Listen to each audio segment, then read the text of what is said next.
If you want to know the image version of the CX7000, if you want to change or adjust settings like the network settings of the CX7000, if you want to know more about the device, if you want to change or adjust other settings, then is Device Manager a great tool to do that.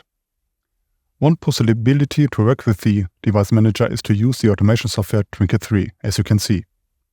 The other possibility is to use a browser, for example Google Chrome, type in the search line the name of the CX7000 or type in the IP address of the CX7000 with the backslash and config at the end.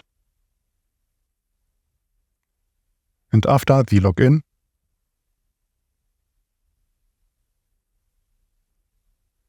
the Device Manager is ready to use.